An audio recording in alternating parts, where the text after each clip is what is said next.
বন্ধুগণ নমস্কার। আমি আবার আপনাদের সামনে চলে এসেছি চতুর্থবারের জন্য, কারণ ভোট এসে গেছে। আমি জানি আপনারা বলবেন যে বিগত 5 বছর ধরে আমার টিকিটিও দেখতে পাননি। ঠিক কথা, একেবারেই ঠিক কথা। এর কোনো প্রতিবাদ করা যায় না। মানে আমি বরাবরই কিন্তু সত্যের পথে চলি, ন্যায়ের পথে চলি, সেজন্য এর কোনো প্রতিবাদ করব না, মেনে নিচ্ছি। তবে এবার তো চতুর্থবার।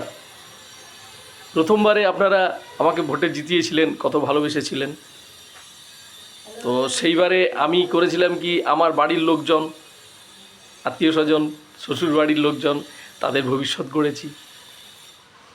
তারপরেও আপনারা আমাকে কত ভালোবাসলেন, দ্বিতীয়বারের জন্য আবার নির্বাচিত করলেন। সেইবারে আমি আমার হয়ে যারা ভোটে খেটেছিল, আমাদের পার্টির ভাইয়েরা আর কিছু চামচে না, পার্টির কর্মীরা যারা ছিল, তাদের ভবিষ্যৎ গড়বার জন্য যা যা করবার তাই করেছিলাম। তারপরেও কিন্তু আপনারা আমাকে কত ভালোবাসা দিয়েছেন, আবার ভোটে জিতিয়েছেন। তাহলে তৃতীয়বারে আমি আমার পাড়া পড়শি, আশেপাশে যারা আছে পরিচিত টরিচিত, আর ওই এই দিক ওদিক মুখছে না টুকছে না, সবার কাছ থেকে নিয়ে বেশ ভালো একটু ব্যাংক ব্যালেন্স করে তাদের ভবিষ্যৎটা গড়ে দিয়েছি।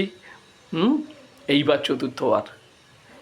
আর আমার কারোর জন্য কিছু করার নেই বন্ধুগণ। এইবারে আমি ঠিক করেছি আপনাদের জন্যে, অর্থাৎ জনগণের জন্য আমি কিছু একটা করব। আপনারা যা বলবেন আপনাদের জন্য আমি তাই করব। এই চতুর্থবার আমাকে ভোট দিয়ে শেষবারের জন্য ভালোবাসা দিন বন্ধুগণ। কি বলছেন? হ্যাঁ না, খারাপ বাজে লোক, ঠিকই বলেছেন। এই বাজে লোককে নিজেকে সংশোধন করবার সুযোগ একটুখানি দিন এবারের মতো। মনে রাখবেন, আমার বিরুদ্ধে যিনি দাঁড়িয়েছেন তিনি কিন্তু প্রথমবার এমএলএ হবেন। কাজেই আপনাদের ভবিষ্যতের জন্য কিছু করতে হলে আপনাদের আবার 4টে টার্ম, 15-20 বছর অপেক্ষা করতে হবে বন্ধুগণ। এইবারে আপনারা আমাকে জয় করুন, ভালোবাসা দিন, আপনার ভোটটি আমার পক্ষে কাস্ট করুন। আপনাদের জন্যে কোনো কিছু আমি অবশ্যই করব, আর কারোর জন্যে কোনো কিছু করতে বাকি নেই। নমস্কার।